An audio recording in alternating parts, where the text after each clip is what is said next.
In 2007, Nokia sold 40% of all mobile phones on Earth. They weren't just the biggest phone company. They were the most dominant tech company on the planet. Apple had 3% of the market. Samsung was nowhere. Nokia had won. 5 years later, Nokia was irrelevant. Their stock had collapsed 90%. Microsoft bought them for scraps. What happened? Nokia didn't fail because they ignored smartphones. They built smartphones before the iPhone existed. They didn't fail because they lacked innovation.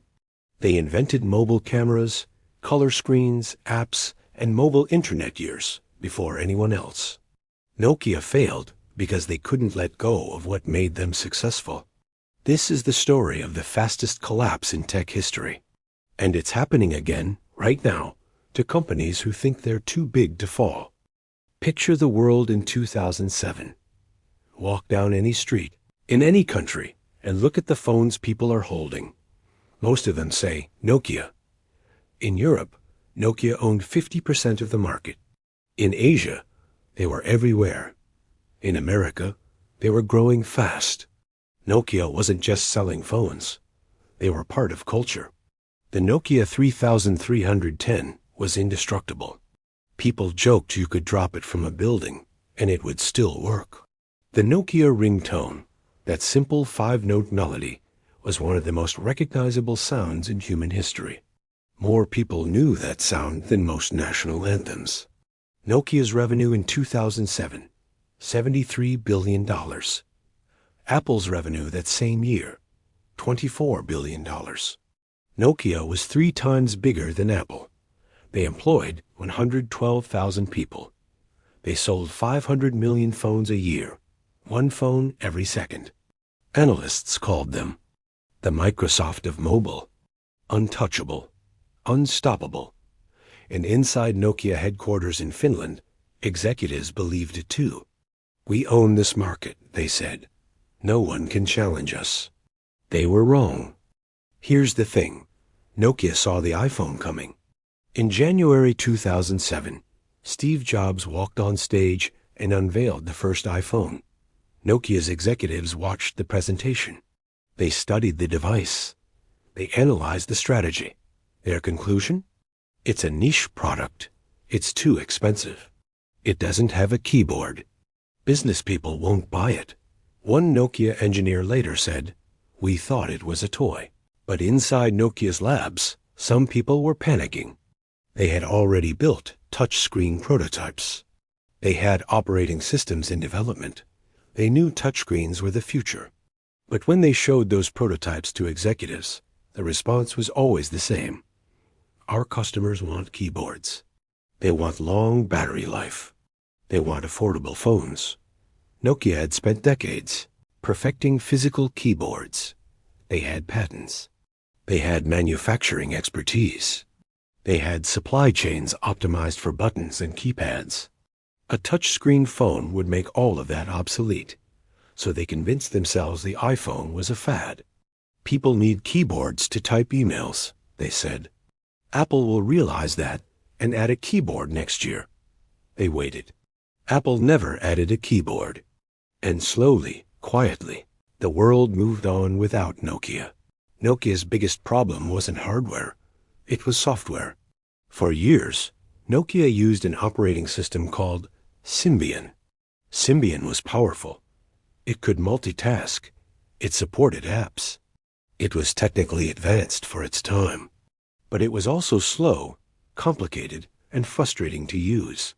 App developers hated it. Building apps for Symbian required weeks of coding just to make basic features work. Meanwhile, Apple launched the App Store. Suddenly, anyone could build an app for iPhone and sell it to millions of people. Developers flocked to Apple. Android launched in 2008 with a similar model. By 2010, the best apps were iPhone first, Android second, and SYMBIA ... Maybe never. Nokia tried to fix Symbian. They hired more engineers. They rewrote parts of the code. They promised it would get better. But it never did. Because the problem wasn't just technical. It was cultural. Symbian was built by committee. Dozens of companies co-owned the operating system. Every decision required meetings, negotiations, compromises. Apple had one leader making fast decisions. Google moved quickly with Android. Nokia moved like a cruise ship trying to turn in a narrow canal. By the time they realized Symbian was doomed, it was too late. In 2011, Nokia made a desperate decision. They abandoned Symbian and partnered with Microsoft. Their new phones would run Microsoft's mobile operating system. On paper, it made sense. Microsoft was a tech giant. The new system looked modern. It had a clean interface. It supported apps. But there was one fatal problem. Nobody wanted it. When Nokia collapsed, it didn't just hurt shareholders. It destroyed lives. In Finland, Nokia was more than a company. It was national pride. Finnish kids grew up dreaming of working at Nokia. Engineers built entire careers there. Families moved cities for Nokia jobs. When the layoffs came, entire towns suffered. One former Nokia engineer described it. I spent 15 years there. I built some of the best phones in the world. And then one day, they called us into a meeting and said, "Your division is closing. We're sorry." I was 45 years old.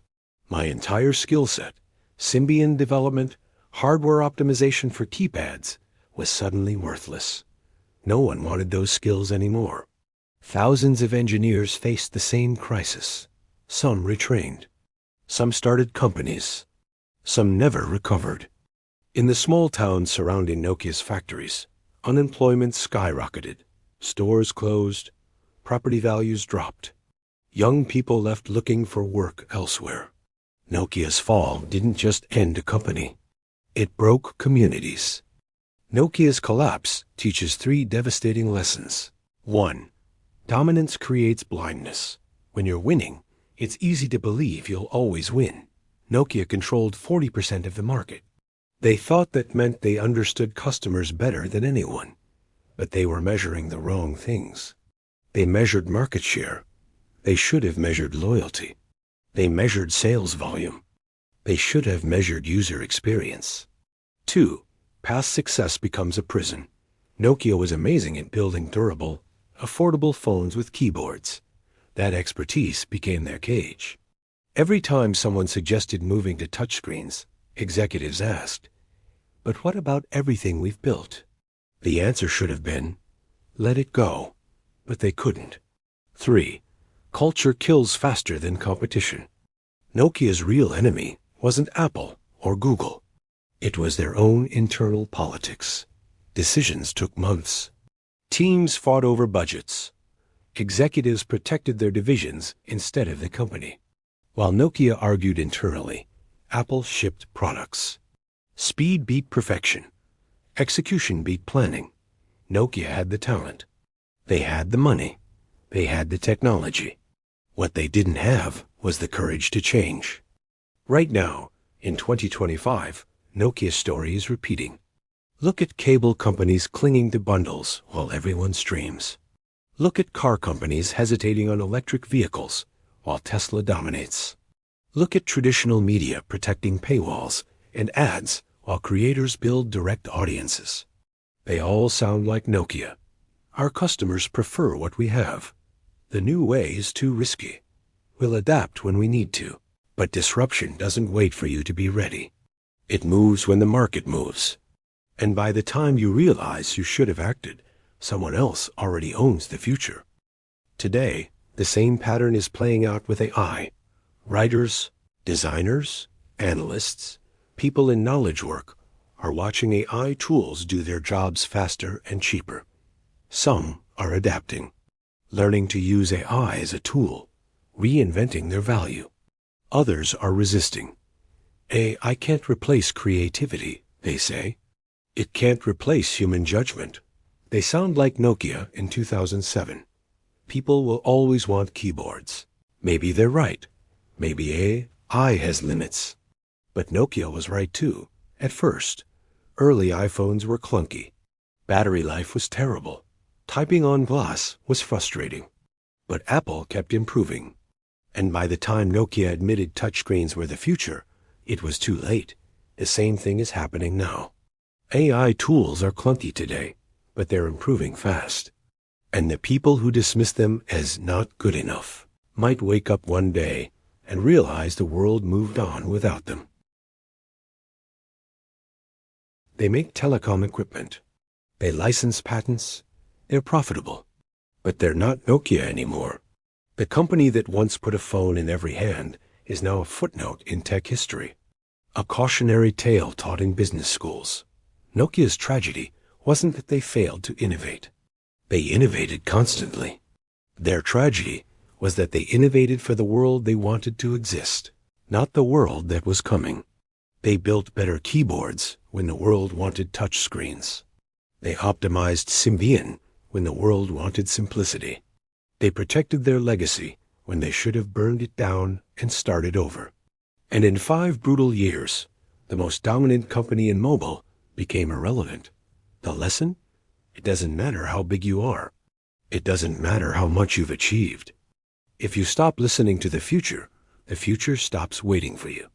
Nokia learned that the hard way. The question is, who's learning it right now? And will they figure it out before it's too late?